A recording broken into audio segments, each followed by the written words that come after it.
Barbara, ভিয়েতনামের উপর তোমার অনুভূতির তর্জমা আমি পড়েছি। তোমার হৃদয়ের সুবাতাস আমার গিলে করা পাঞ্জাবিকে মিছিলে নামিয়েছিল। প্রাচ্যের নির্যাতিত মানুষগুলোর জন্যে অসীম দরদ ছিল সে লেখায়। আমি তোমার ওই একটা লেখাই পড়েছি। আশীর্বাদ করেছিলাম তোমার সোনার দোয়াত কলম হোক।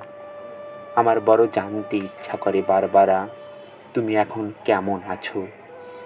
নিশ্চয়ই তুমি ডেট করতে শিখে গেছো। গাউনের রং আর হাট নিয়ে কি চায়ের টেবিলে মার সঙ্গে ঝগড়া হয়?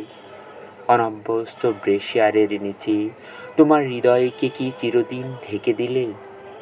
আমার ভীষণ জানতে ইচ্ছা করে বারবারা, তোমাদের কাগজে নিশ্চয়ই ইয়াহিয়া খাঁর ছবি ছাপা হয়। বিবেকের বোতামগুলো খুলে হৃদয় দিয়ে দেখো, ওটা একটা জল্লাদের ছবি।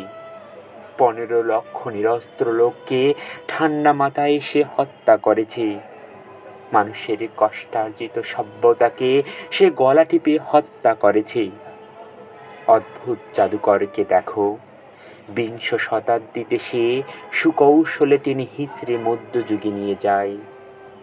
দিয়াশলাইয়ের বাক্সের মতো সহজে ভাঙে গ্রন্থাগার, উপাসনালয়, ছাত্রাবাস।